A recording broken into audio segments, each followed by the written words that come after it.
നമസ്കാരം, ഞാൻ Sandra, consultant psychologist at one of mind and behaviour centre.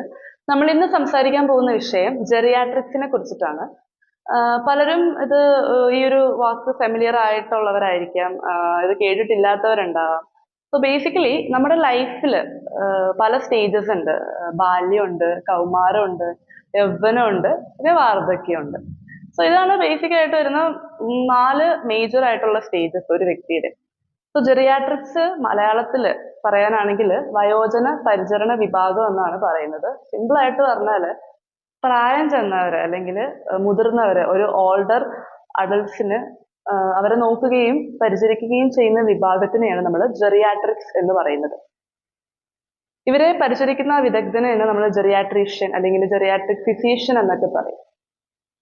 So എന്തിനാണ് ഇങ്ങനെ ഒരു സ്പെഷ്യൽ ആയിട്ടുള്ള ഒരു വിഭാഗം, അതിന്റെ നീഡ് എന്താണ്, ഈ ഒരു ഓൾഡർ ഏജ് ഗ്രൂപ്പ് ഫേസ് ചെയ്യുന്ന പ്രോബ്ലംസ് എന്തൊക്കെയാണ്, ചാലഞ്ചസ് എന്തൊക്കെയാണ്, എങ്ങനെയാണ് ഒരു ഹെൽത്തി ഏജിങ് നമുക്ക് ലൈഫിൽ കൊണ്ടുപോകാൻ പറ്റുന്നത് എന്നതിനെ കുറിച്ചൊക്കെയാണ് ഞാൻ ഇന്ന് സംസാരിക്കാൻ പോകുന്നത്. സോ ആദ്യം തന്നെ എന്തിനാണ് ഇങ്ങനെ ഒരു വിഭാഗം, അതിന്റെ ആവശ്യം എന്താണ്? മെഡിക്കൽ സയൻസിൽ കുട്ടികൾക്ക് ഒരു പ്രത്യേകമായിട്ടുള്ള ഒരു വിഭാഗം ഉണ്ട് അല്ലെ, പീഡിയാട്രിക്സ് അല്ലെങ്കിൽ പീഡിയാട്രീഷ്യൻ ഉണ്ട്. അത് എന്തുകൊണ്ടിട്ടാണ് അങ്ങനെ ഒരു ആവശ്യം? അതിന് ഒരു കുഞ്ഞ് ജനിച്ചിട്ടുള്ള ആദ്യത്തെ 28 ദിവസം നിയോനേറ്റോളജി ഡിപ്പാർട്ട്മെന്റിലായിരിക്കും. പിന്നെ അതിനുശേഷം പിന്നെ അഡോളസെന്റ് മെഡിസിൻ ഉണ്ട്, പിന്നെ അല്ലാതെയുള്ള ജനറൽ ഫിസിഷ്യൻ ഉണ്ട്. അപ്പൊ എന്തിനാണ് ഇങ്ങനെ? ഇതൊക്കെ ഇതിന്റെ ഒരു അടിസ്ഥാനം എന്താണെന്ന് വെച്ചാൽ ഒരു കുട്ടിയുടെ കുട്ടിക്ക് ഉണ്ടാവുന്ന അസുഖങ്ങള്, ആ കുട്ടിയുടെ ശരീര പ്രകൃതി, അതുപോലെ തന്നെ അവരുടെ എല്ലാ രീതിയിലുള്ള ഡെവലപ്മെന്റ് എല്ലാം വ്യത്യാസമാണ്. അല്ലെങ്കിൽ ആ കുട്ടി പറയുന്ന പോലെ ആ കുട്ടിക്ക് കൊടുക്കുന്ന മെഡിസിന്റെ ഡോസേജ് ഡിഫറെന്റ് ആണ്. ഓരോ മെഡിസിൻസിനും ആ കുട്ടി അത് ഓരോ കുട്ടികളും റിയാക്ട് ചെയ്യുന്ന രീതികൾ ഡിഫറെന്റ് ആണ്. അപ്പൊ അങ്ങനെ എല്ലാം വ്യത്യാസം, ഒരു വേർതിരിവ് ഉള്ളത് കൊണ്ടിട്ട്, ആ ഒരു ഡിഫറൻസ് ഉള്ളത് കൊണ്ടിട്ട് തന്നെ നമ്മൾ അവിടെ മെഡിക്കൽ സയൻസ് അത് റിയലൈസ് ചെയ്തപ്പോഴാണ് ഇങ്ങനെ ഒരു സ്പെഷ്യൽ ആയിട്ടുള്ള ഒരു സെപ്പറേറ്റ് ആയിട്ടുള്ള ഒരു വിഭാഗം, ശിശുരോഗം അല്ലെങ്കിൽ ശിശു വിഭാഗം എന്നുള്ളൊരു സ്പെഷ്യൽ കെയർ വന്നത്. അതുപോലെ തന്നെ നമ്മൾ കെയർ ചെയ്യേണ്ട ഒരു വിഭാഗമാണ് ഓൾഡർ അഡൽട്സ്, അല്ലെങ്കിൽ അവര് നേരിടുന്ന പ്രശ്നങ്ങൾ, അവരുടെ ബുദ്ധിമുട്ടുകൾ, അവരുടെ മാനസിക ശാരീരിക മാറ്റങ്ങൾ, അവസ്ഥകൾ, ഇതെല്ലാം പരിചരിക്കാൻ വേണ്ടിയിട്ട് തന്നെയാണ് മെഡിക്കൽ സയൻസ് ജെറിയാട്രിക്സ് എന്നൊരു വിഭാഗം ഉണ്ടാക്കിയിരിക്കുന്നത്. അപ്പൊ ഒരു മനുഷ്യന്റെ ജീവിതത്തില് ഒരു 35-40 വയസ്സിൽ ആ ഒരു പ്രായം വരെയാണ് നിർമ്മാണ പ്രവർത്തനങ്ങൾ ഉണ്ടാവുന്നത്. അതിനുശേഷം പിന്നെ അതൊരു സ്റ്റഡി ലെവലായിരിക്കും. ഒരു 25 മുതൽ 40 വയസ്സ് വരെയാണ് വളർച്ചയുടെ കാലഘട്ടം എന്നുള്ളത് പറയുന്നത്. അതിനുശേഷം ഒരു സ്റ്റഡി ലെവലിൽ അങ്ങ് പോകും. ഒരുപാട് നിർമ്മാണ പ്രവർത്തനങ്ങൾ സംഭവിക്കുന്നില്ല, ഒരുപാട് നശീകരണം, അത്തരത്തിലുള്ള പ്രോസസ്സിംഗ് ഒന്നും സംഭവിക്കുന്നില്ല.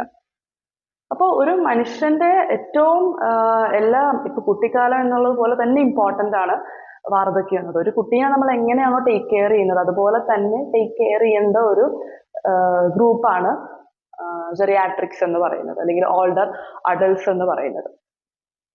സോ ഇനി ഇവരെ കുറിച്ച് നമ്മൾ പറയുമ്പോൾ നമ്മൾ ആദ്യം തന്നെ ഏജിങ് എന്താണെന്ന് നമ്മൾ മനസ്സിലാക്കിയിരിക്കണം.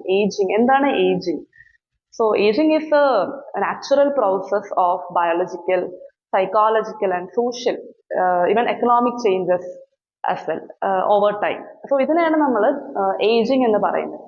ഓക്കെ, ഇനി ഏജിങ് എന്താണെന്ന് പറഞ്ഞു. ഇനി ഏജിങ് പോപ്പുലേഷൻ എന്ന് പറയുമ്പോൾ 2030 ആകുമ്പോഴേക്കും ലോകത്ത് 6 ആൾക്കാരിൽ ഒരാള് 60 വയസ്സ് മുകളിൽ ആകുമെന്നാണ് സ്റ്റാറ്റിസ്റ്റിക്സ് പറയുന്നത്. അതുപോലെ തന്നെ 2050 ആകുമ്പോഴേക്കും ഈ ഒരു കണക്ക് ഇരട്ടിയാവും എന്നാണ് സ്റ്റാറ്റിസ്റ്റിക്സിന്റെ കണ്ടുപിടുത്തം. ഇനി ഈ ഏജിങ് പീരീഡിൽ അവർക്ക് ഉണ്ടാവുന്ന ചേഞ്ചസ് എന്തൊക്കെയാണ്? ഒന്ന് എന്ന് പറഞ്ഞാൽ നമുക്ക് പറയാം, സെക്ഷൽ ചേഞ്ചസ് ഉണ്ടാവും. സെക്ഷൽ ഇൻട്രസ്റ്റ്, സെക്ഷൽ ഡ്രൈവ് കുറയും, ലിബിഡോ കുറയും. അതുപോലെ തന്നെ അപ്പിയറൻസിൽ ചേഞ്ചസ് വരാം അല്ലെ.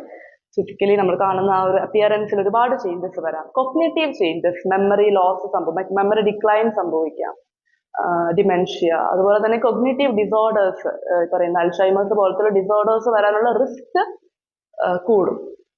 പിന്നെ സോഷ്യൽ ചേഞ്ചസ്, നമ്മൾ ആ ഒരു സമയത്ത് ഈ ഒരു പറയുന്ന ഏജ് ഗ്രൂപ്പ് ഒരു 60 ഇയേഴ്സ് എബവ് ആണ് നമ്മൾ ഈ ഓൾഡർ അഡൾട്ട്സ് എന്ന് നമ്മൾ പറയുന്നത്. അപ്പോൾ ആ ഒരു സമയത്ത് നമ്മൾ റിട്ടയർമെന്റ് ആവും. അപ്പൊ ആ ഒരു സമയത്ത് ഉണ്ടാവുന്ന സോഷ്യൽ ഐസോലേഷൻ ഒക്കെ വളരെ കൂടുതലാണ്. And also lower income economic changes ഒക്കെ ഉണ്ടാകും. പിന്നെ അതുപോലെ തന്നെ emotional changes, grief and loss, anxiety, depression, self esteem കുറയും. പിന്നെ ഫിസിയോളജിക്കൽ ചേഞ്ചസ് പറയാനാണെങ്കിൽ തന്നെ മെറ്റബോളിസം റേറ്റ് കുറയും. മെറ്റബോളിസം റേറ്റ് കുറയുമ്പോൾ തന്നെ നമ്മുടെ internal organs, heart, lungs, kidney, liver തുടങ്ങിയതിന്റെ കപ്പാസിറ്റി കുറയും. ഓക്കെ, സോ ഇങ്ങനെയൊക്കെ സംഭവിക്കുമ്പോൾ ഒരുപാട് ചേഞ്ചസിലൂടെ കടന്നു പോകുന്ന ഒരു ടൈമാണ് ഈ ഒരു ഓൾഡർ യൂജറിയാട്രിക്സ് എന്ന് പറഞ്ഞാൽ. സോ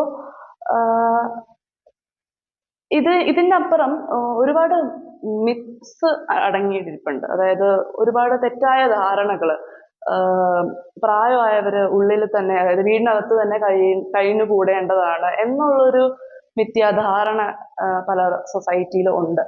പക്ഷെ അതിന്റെ ഒരു ആവശ്യം തീരെ അതിന്റെ ഒരു എന്താ പറയാ, അങ്ങനെ ഒതുങ്ങിക്കൂടി നിൽക്കേണ്ടവരല്ല ഈ പറയുന്ന ഓൾഡർ ഏജ് ഗ്രൂപ്പ്. ബിക്കോസ് അവര് അതൊരു നമ്മുടെ ലൈഫിന്റെ ഒരു ന്യൂ ഫേസ് ആണ്, ഒരു പുതിയൊരു എന്താ പറയാ ഒരു സ്റ്റേജ് ആണ് ലൈഫില്.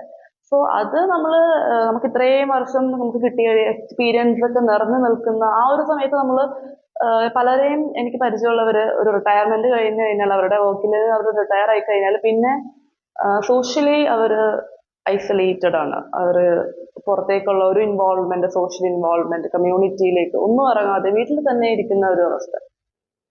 അതുപോലെ തന്നെ ഈ ഏജ് ഗ്രൂപ്പിൽ ഉള്ളവര് ഇനി എനിക്ക് ഒന്നുമില്ല, അതായത് പുതിയതായിട്ടൊന്നും പഠിക്കാനില്ല, ഒന്നുമില്ല, ഇതാണ് എന്ന് വിചാരിക്കുന്ന ഒരു ധാരണയുണ്ട്. പക്ഷെ ഈ ഒരു സമയത്ത് നമുക്ക് മുൻപ് പഠിക്കാൻ പറ്റാതിരുന്ന കാര്യങ്ങൾ പഠിക്കാം. അത് പലതും ആവാം. ചിലപ്പോൾ പാഷൻ, ഒരു അഭിനിവേശത്തിന്റെ പുറത്തേക്ക്, ചിലപ്പോൾ ഡാൻസ് ആവാം, പാട്ടാകാം, തയ്യലാകാം, എന്തും നമുക്ക് അന്ന് പഠിക്കാൻ പറ്റാതിരുന്ന പല കാര്യങ്ങളും ഇപ്പോൾ നമുക്ക് പഠിക്കാം. ബിക്കോസ് ന്യൂ ലേണിംഗ് കിട്ടുമ്പോൾ, അല്ലെങ്കിൽ ഒരു പുതിയൊരു അറിവ് നമ്മൾ നേടുമ്പോൾ we feel very confident and we feel very young.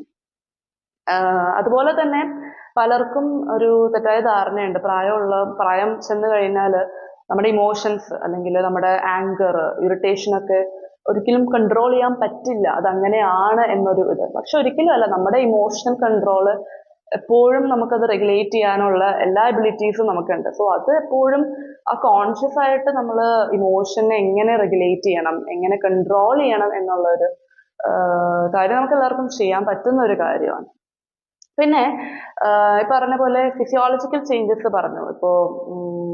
ഇപ്പൊ ഫിസിയോളജിക്കൽ ചേഞ്ചസിൽ നമ്മൾ ഒരുപാട് ഇന്റേണൽ ഓർഗൻസിനെ എഫക്ട് ചെയ്യുന്ന പറഞ്ഞു. അതിനോടൊപ്പം തന്നെ നമ്മുടെ സെൻസറി ലൈക്ക് ഇപ്പോൾ വിഷന്, ഹിയറിങ്, സ്മെല്ല്, ടേസ്റ്റ്, ഇതിനൊക്കെ പ്രശ്നങ്ങൾ വരും. ഈവൻ നമ്മുടെ സലൈവ് പ്രൊഡക്ഷൻ വരെ കുറയും. അങ്ങനെ കുറഞ്ഞു കഴിയുമ്പോഴേക്കും ഡൈജഷൻ അതിന് എഫക്റ്റ് ആവും. അതുകൊണ്ട് നമുക്ക് പലരും കണ്ടിട്ടുണ്ട് പ്രായം ചെന്നവർ എപ്പോഴും ഇങ്ങനെ ചുണ്ട് നനച്ചോണ്ടിരിക്കുന്നത്. ഇത് സലൈവറി ഗ്ലാൻഡിന്റെ പ്രൊഡക്ഷൻ കുറയുമ്പോഴാണ് ഡൈജഷൻ എഫക്റ്റ് ആവും. അതുപോലെ തന്നെ കാൽഷ്യം അബ്സോർപ്ഷൻ കുറയും. കാൽഷ്യം അബ്സോർപ്ഷൻ കുറയുമ്പോഴാണ് ഈ സന്ധിവേദന, എല്ലിന് വേദന, അതുപോലെ തന്നെ ജോയിന്റ് പെയിൻ ഒക്കെ ഉണ്ടാവുന്നത്. സോ ഇത്തരത്തിലുള്ള ഒരുപാട്, പിന്നെ റുമറ്റോയിഡ് അല്ലെങ്കിൽ അർത്രൈറ്റിസിന്റെ ഒക്കെ ഇപ്പൊ പാസ്റ്റ് ഹിസ്റ്ററി ഉണ്ടെങ്കിൽ, ആർക്കെങ്കിലും ഫാമിലിയിൽ ആ ഒരു ഹിസ്റ്ററി ഓഫ് അർത്രൈറ്റിസ് ഉണ്ടെങ്കിൽ നമുക്കും അത് ആ ഒരു ഓൾഡർ പീപ്പിളിന് അത് വരാനുള്ള ഒരു ചാൻസ് വളരെ കൂടുതലാണ്. സോ ഇതൊക്കെയാണ് മെയിൻ ആയിട്ടുള്ള കാരണങ്ങൾ. പിന്നെ അതിനോടൊപ്പം തന്നെ നേരത്തെ പറഞ്ഞ പോലെ ഡിമെൻഷ്യയും ഡയബറ്റിക്സും തമ്മിൽ വളരെ റിലേറ്റഡ് ആണ്. ബിക്കോസ് ഡയബറ്റിക്സ് ഉണ്ടാകുമ്പോഴാണ് നമുക്ക് ഡിമെൻഷ്യ വരാനുള്ള ചാൻസ് കൂടുതൽ. ബിക്കോസ് ഡയബറ്റിസിൽ ബ്രെയിനിലേക്കുള്ള ബ്ലഡ് വെസൽസ് ഡാമേജ് ആവുകയും അങ്ങനെ ബ്രെയിനിലേക്ക് പ്രോപ്പർ ആയിട്ടുള്ള ഒരു ബ്ലഡ് ഫ്ലോ അല്ലെങ്കിൽ ബ്ലഡ് സപ്ലൈ ഉണ്ടാവില്ല. സോ അത് പറയുന്ന മെമ്മറി, കോഗ്നിഷനൊക്കെ എഫക്റ്റഡ് ആയി നമുക്ക് മെമ്മറി ലോസ് സംഭവിക്കാം. നമ്മളതിനെ വാസ്കുലർ ഡിമെൻഷ്യ എന്നൊക്കെ പറയാം. അതും അൾഷൈമേഴ്സ് ഡിസീസിനൊക്കെ കാരണമാകും. സോ ഇതൊക്കെയാണ് ഇവര് നേരിടുന്ന വെല്ലുവിളികൾ എന്ന് പറയുമ്പോൾ. ഇനി നമ്മുടെ ഭാഗത്തുനിന്ന് നമുക്ക് എന്തൊക്കെ ചെയ്യാൻ പറ്റും? അതൊന്നെന്ന് പറഞ്ഞാൽ നമ്മൾ അവരായിട്ട് സമയം കൂടുതൽ ചെലവഴിക്കുക. അതായത് നമുക്ക് പറ്റുമ്പോഴൊക്കെ അവരോട് സംസാരിക്കുക, അവരോട് കമ്മ്യൂണിക്കേറ്റ് ചെയ്യുക, അവരുടെ വിഷമങ്ങൾ, അവരുടെ പ്രയാസങ്ങൾ നമ്മൾ മനസ്സിലാക്കുക. അതോടൊപ്പം തന്നെ ഇനിയിപ്പോ ഒരു പ്രൊഫഷണൽ ഹെൽപ്പ് വേണമെന്നുണ്ടെങ്കിൽ നമ്മൾ ഈ പറയുന്ന ജെറിയാട്രിക്കിന്റെ തന്നെ കൗൺസിലിംഗ് ഉണ്ട്, ജെറിയാട്രിക് തെറാപ്പി ഉണ്ട്. സോ ജെറിയാട്രിക് തെറാപ്പിസ്റ്റിനെ കണ്ടിട്ട് അവിടെ ഒരു ആക്ച്വലി നമുക്കൊരു സേഫ് ആൻഡ് കോൺഫിഡൻഷ്യൽ സ്പേസ് ആണ് അവിടെ ഉണ്ടാവുന്നത്.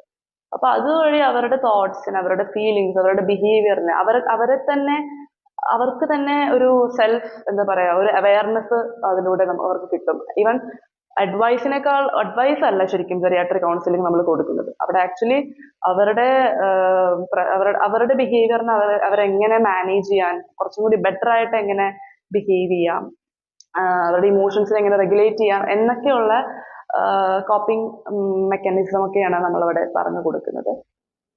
പിന്നെ ഈ പറയുന്ന പ്രായം ചെന്നവര് ശ്രദ്ധിക്കേണ്ട പല കാര്യങ്ങൾ എന്ന് പറഞ്ഞാൽ ഇതൊരു ഓപ്പർച്യൂണിറ്റി ആയിട്ട് എടുക്കുക എന്നുള്ളതാണ്. കാരണം ഇന്നത്തെ ഈ ഒരു സമയം എന്ന് പറഞ്ഞാൽ, മുൻപെന്ന് പറയുമ്പോൾ നമ്മൾ കുറച്ച് ബിസി ആയിരുന്നു. നമ്മൾ പ്രൊഫഷണൽ ലൈഫിലാണെങ്കിലും പേഴ്സണൽ ലൈഫിലാണെങ്കിലും ഫാമിലി പരമായിട്ടാണെങ്കിലും പല തിരക്കിലും റെസ്പോൺസിബിലിറ്റീസും ഉണ്ടായിരുന്നു. പക്ഷെ ഇപ്പോഴെന്ന് പറഞ്ഞാൽ കുറച്ചുകൂടി ഒരു പീസ്ഫുൾ ആണ്.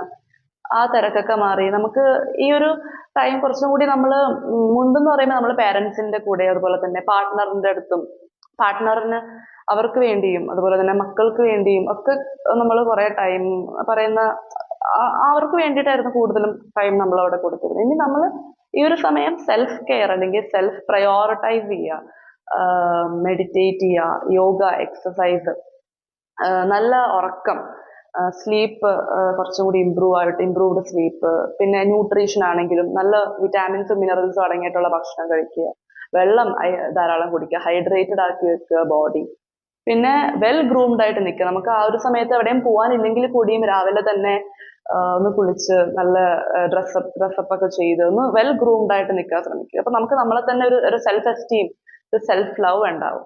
അതുപോലെ തന്നെ അപ്പിയറൻസ് ഇപ്പൊ പറയുന്ന പോലെ കുറച്ച് ചേഞ്ചസ് ഒക്കെ വരാം, റിങ്കിൾസും പിഗ്മെന്റേഷൻ ഒക്കെ ഉണ്ടെങ്കിൽ കൂടിയും ബാക്കിയുള്ള ഇപ്പൊ നമ്മുടെ ഹെയർ, നമ്മുടെ സ്കിന്ന്, നമ്മുടെ പല്ലൊക്കെ നമുക്ക് എപ്പോഴും നല്ലപോലെ വെൽ കെപ്റ്റ് ആയിട്ട് നമുക്ക് വെക്കാൻ പറ്റുന്ന ഒരു കാര്യങ്ങൾ. അപ്പോൾ അതൊക്കെ കൂടി ശ്രദ്ധിക്കും. പിന്നെ എക്സസൈസിലേക്ക് വരുമ്പോൾ വ്യായാമം വളരെ ഇമ്പോർട്ടന്റ് ആണ്. ബിക്കോസ് ഈ ഒരു സമയത്ത് നമ്മുടെ ബോൺ ഡെൻസിറ്റി, നേരത്തെ പറഞ്ഞ പോലെ കാൽഷ്യം അബ്സോർപ്ഷൻ കുറവായതുകൊണ്ട് തന്നെ ബോൺ ഡെൻസിറ്റി കുറയും. അപ്പൊ അങ്ങനെ വരുമ്പോൾ നമുക്ക് ഏറ്റവും ഇമ്പോർട്ടന്റ് ആയിട്ട് നമ്മൾ ഫോക്കസ് ചെയ്യേണ്ടത് സ്ട്രെങ്ത് ട്രെയിനിങ് അല്ലെങ്കിൽ വെയിറ്റ് ട്രെയിനിങ്ങിനൊക്കെ നമ്മൾ ഒരുപാട് ഇമ്പോർട്ടൻസ് കൊടുക്കണം. ആൻഡ് ഓൾസോ ഫ്ലെക്സിബിലിറ്റി, സ്ട്രെച്ചിങ് തുടങ്ങിയ എക്സസൈസ്, യോഗ ഒക്കെ നമ്മൾ കൂടുതലും അതിൽ ഇൻവോൾവ് ആവാൻ നോക്കുക. പിന്നെ നമുക്ക് ഇഷ്ടമുള്ള കാര്യങ്ങൾ ആ സമയത്ത് നമ്മൾ ചെയ്യാൻ നോക്കുക. മറ്റുള്ളവരെ ഹേർട്ട് ചെയ്യാത്ത, നമുക്ക് ഇഷ്ടമുള്ള പേഴ്സണൽ ഹാപ്പിനെസ് തരുന്ന എന്താണെന്ന് വെച്ചാൽ അത് ഐഡന്റിഫൈ ചെയ്ത് അതിൽ നമ്മൾ എന്താ പറയാ, അത് ചെയ്ത് തുടങ്ങുക. അങ്ങനെ ഒരുപാട് ഹെൽത്തി ഏജിങ് എന്ന് നമ്മൾ ഇതിനെ പറയുന്നത്. അപ്പൊ വളരെ ഹാപ്പി ആയിട്ടും വളരെ ഹെൽത്തി ആയിട്ടും കൊണ്ടുപോകേണ്ട ഒരു ടൈം പീരീഡ് ആണ്. നമ്മുടെ ലൈഫ് സ്റ്റൈലിൽ ഒരുപാട് മോഡിഫിക്കേഷൻസ് വരുത്താനായിട്ട്, പ്രത്യേകമായിട്ടും ഈ ഒരു ഏജിങ് അക്സെപ്റ്റ് ചെയ്യാനായിട്ട് നമുക്ക് കഴിയണം. ഇത്തരത്തിലുള്ള ചേഞ്ചസ് അല്ലെങ്കിൽ ഇത്തരത്തിലുള്ള മാറ്റങ്ങൾ ഉണ്ടാകും എന്ന് വിചാരിച്ച് അത് അക്സെപ്റ്റ് ചെയ്ത് നമ്മുടെ ലൈഫ് സ്റ്റൈലിൽ ചേഞ്ചസ് വരുത്തുക എന്നുള്ളതാണ്. Thank you.